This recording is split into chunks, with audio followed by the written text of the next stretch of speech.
Ողջույն։ Կիրակի Գյումրիում տեղի ունեցավ խայտառակություն։ Ձևակերպումը իմը չէ, հայ ժողովրդի արձագանքն է Փաշինյանի ու իր խմբակի գործողություններին։ Խայտառակությունն էր մի քանի տեսանկյունից։ Նախ հայտարարեց, որ գնալու է Գյումրիում պատարագի, որից հետո տեղի ունեցավ բացառիկ, բայց եւ բնական ու շատ կարևոր բան։ Ամբողջ Շիրակի թեմը մեկ մարդու նման հայտարարեց, որ չի պատրաստվում պատարագ անել Նիկոլի քմահաճույքով, իր պարտադրած ձևով։ Չեն հրաժարվի կաթողիկոսի եւ իրենց թեմի քաղբանտարկյալ առաջնորդի անունները տալ։ Սա ցույց է տալիս Գարեգին II եւ Միքայել Սրբազանի բարձր հեղինակությունը։ Ցույց է տալիս, որ ինչ շինծու թեմաներ էլ փորձեցին կապել սրբազաններ Արշակի, Բագրատի եւ Մկրտչին, որպես վարկաբեկող չաշխատեցին։ Մերժում ստանալով Շիրակի թեմից Փաշինյանը դիմեց ՔՊ-ին աջակից շրջիկ հոգևորականներին։ Իդեպ Գյումրին ոչ միայն մերժեց Փաշինյանի պատարագը, այլև արեց ամեն ինչ, որ այդ կեղծ պատարագի համար չօգտագործվեն եկեղեցու պարագաները, բոյկոտել էր երգչախումբը ևս, չի եղել Սրբազանի գահը, չի եղել անգամ մոմ, չհնչեցին նաև եկեղեցու զանգերը։ Գյումրիում տեղի ունեցավ իրադարձություն, որը Հայաստանի Հանրապետության քրեական օրենսգրքով նախատեսված արարք է։ ԱԱԾ-ն փակեց եկեղեցին։ Գիտեք ինչի վրա եմ զարմանում։ Այս մարդիկ, կառավարության պաշտոնյաները, ուժայինները, տպավորությունս այնպիսին է, որ Նիկոլից վախենում են, բայց սրբապղծություն անելից Աստծուց չեն վախենում։ Որքանով գիտեմ, կառավարության մեջ մի հատ պաշտոնապես աթեիստ կա, բա մյուսները։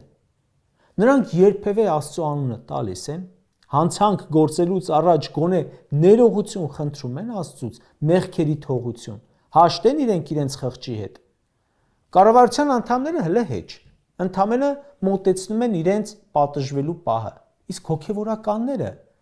սրբազանները Աստծուց չեն վախենում։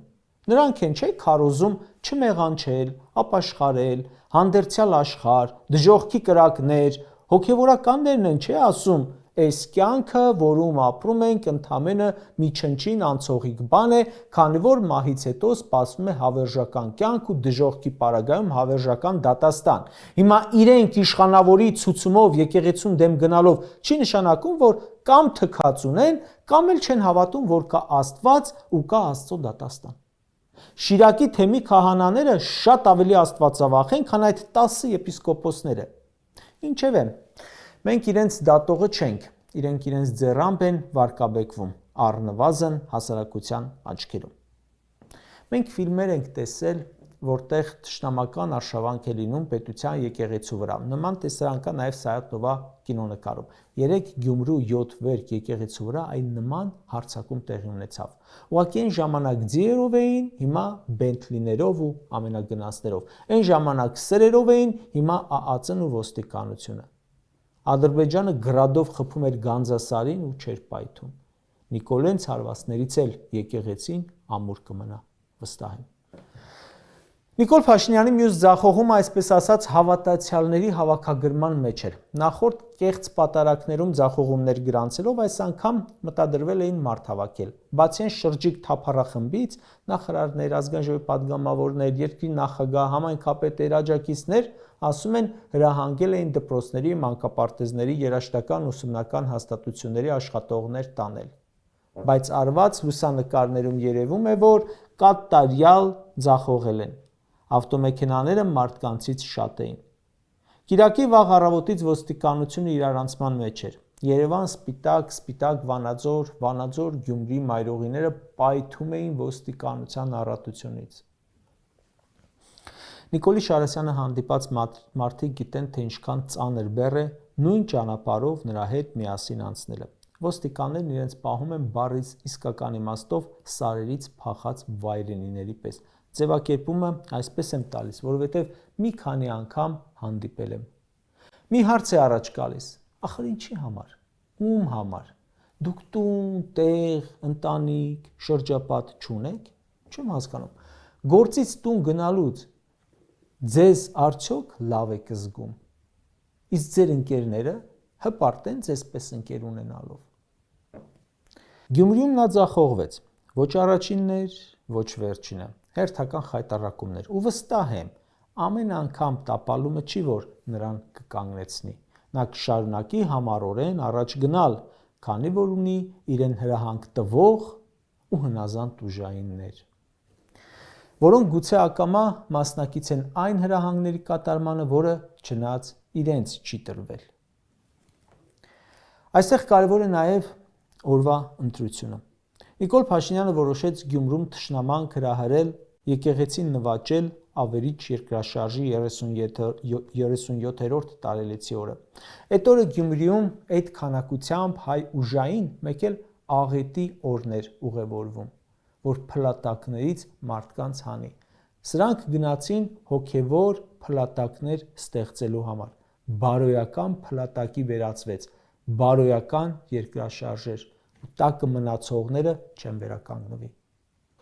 Երկրաշարժից, որին զոհ գնաց 25,000 մարդ, մեծապես տուժել էին Գյումրի, Սպիտակ քաղաքները, նաև Վանաձորը։ Նիկոլ Փաշինյանը, Վահագն Խաչատուրյանը, Ալեն Սիմոնյանը ծաղկեպսակներ էին տարել 3 քաղաքներն էլ, դրեցին, խոնարհվեցին։ Ես չհասկացա, թե ինչու։ Ինչ եք արել դուք այդ քաղաքների համար։ Գնացեք, հարցրեք բոլոր վանաձորցիներին, սպիտակցիներին, գյումրեցիներին, հատկապես Գյումրի մտեք, որտեղ դեռ լիքը տնակներ կան, ու հարցրեք. Նիկոլ Փաշինյանի կառավարությունը քանի տուն է սարքել բաժանել երկրաշարժից տուժածներին։ Հարցրեք իրար հաջորդող ԿՊԱ-ական մարզպետներին, ասեք մի հատ տանտեղ տար, ցույց տուր, որ կառավարությունը սարքել է ու տվել է տնանք գյումրեցուն։ 0 է, չկա։ Նիկոլ Փաշինյանից առաջ բազմաթիվ տների բանալիներ հանձնել են դոմիկներում ապրողներին, հատկապես երկրորդ նախագահ Ռոբերտ Քոչարյանի օրոք։ Սպիտակը համարյա ամբողջությամբ վերականգնվել էր, Գյումրուց մեծ մասը վերականգնվել էր։ Նիկոլ Փաշինյանի օրոք մի հատ քար մի ուրիշ քարի վրա չի դրվել։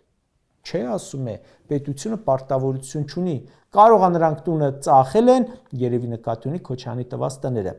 դե բայց ձեռք չի տալիս, որ անունը տա։ Եվ այսպես ասում է, տունը ծախել են, կազինոյում կրվել են, այսպիսի անիմաստ ձևակերպումներով էլ ձեռքերը լրիվ լված ու հիմա գնացել խոնարհվում է ծաղկեպսակ է դնում։ Ով քեզ կների, ում համար է ընդունելի։ Այդ զոհերի հոգու հանգստության համար ոչ թե պետք է կռանաս, այլ նրանց հարազատներին ապրելու պայման տաս։ Նա սովոր է, որ մենակ խոնարհվի։ Կամ իբր ինչ էլի, հարգանքի տուրք եք մատուցում, բայց հետո գնում ախրանիկներով իրենց սրբատեղի եկեղեցին պաշարում եք անարգելով օրը, տեղը, առիթը, քանի կոպեկի արժեք ուներ ձեր արհեստական խոնարհումը։ Փաշինյանն այսօր առաջարկ է անում, ասում է հայ առաքելական եկեղեցիներում սուրբ եւ անմահ պատարագից առաջ հնչեցնել Հայաստանի Հանրապետության պետական օրհներգը, եկեղեցու մոտ դնել Հայաստանի Հանրապետության դրոշը։ Սա որտեղից ծնված գաղափար է։ Չեմ ասում, որ սրանով խառնում է եկեղեցու ներքին գործերին, վաղուց է խառնում, բայց այստեղ լիքը հարցեր կան։ Հայ առաքելական Սուրբ եկեղեցին ցանցային կառույց է, որը գործում է ամբողջ աշխարհում։ Պատկերացնում եք, որ Նիկոլի այս առաջարկը ենթադրում է, որ պետք է տարբեր երկրներում հայկական եկեղեցու մոտ դրվի այդ երկրի դրոշը ու եկեղեցում հնչի այդ երկրի հիմնը։ Թուրքիայում հայկական եկեղեցում պետք է հնչի Թուրքիայի հիմնը երգչախմբի կատարմամբ եւ դրվի այդ երկրի դրոշը։ Իսկ ինչու Փաշինյանին պետք է որ հայկական եկեղեցում հնչի Թուրքիայի հիմնը եւ դրվի այդ երկրի դրոշը։ Ուսումնասիրեք, թե որտեղից է գալիս եկեղեցու վրա գրոհի պահանջը ու հարցեր չեն առաջանա։ Քանի որ Նիկոլ Փաշինյանը եկեղեցու վերաբերյալ նորամուծություններով է հանդես գալիս, մի առաջարկել ես ունեմ։ Առաջարկում եմ պատարագներն անցկացնել կառավարության դահլիճում նիստերի։ Մեկ է Կիրակի օրը ազատ է։ Տարեք այնտեղ արեք պրծեք, Էլիզուր տեղ մի նեղություն տվեք, ոչ հոգևորականներին, ոչ եկեղեցուն, ոչ եկեղեցու զավակներին։ Քանի որ ձեր միակ սրբավայրը ձեր աթոռն է, ձեզ մոտ արեք այդ պատարագները։ Այ հա, պատվիրատուն դա չի պատվիրել։ Հենց եկեղեցու ներսն է պետք բղծել։ Կարճ ասած։ Այնուամենայնիվ Փաշինյանը հերթական ձախողումը գրանցեց։ Եվս մեկ խայտառակություն։ Կարելի է իհարկե հարց տալ, հերիք չէ ամեն ինչ ու ամեն ձև փորձել ու ավարտել նույն խայտառակ ելքով։ Ինչքան է հնարավոր հատակը ծակել ու իշնել։ Եթե արդյունքում տուժեր միայն ինքը, կասենք ջանդամը արժանի է, բայց չէ որ մեր պետության ու մեր եկեղեցու հեղինակության հետ է խաղում։ Ամբողջ աշխարհում ասում են քրիստոնեությունը առաջինը պետական կրոն ընդունած հայը պատերազմ է սկսել ինքն իր ազգային եկեղեցու դեմ։ Ու սրանք դեռ ժողովրդի անունից են խոսում, մնալով մի փոքր մարգինալ խմբակ, չունենալով որևէ աջակցություն ու առաջին հերթին հենց նույն ժողովրդից։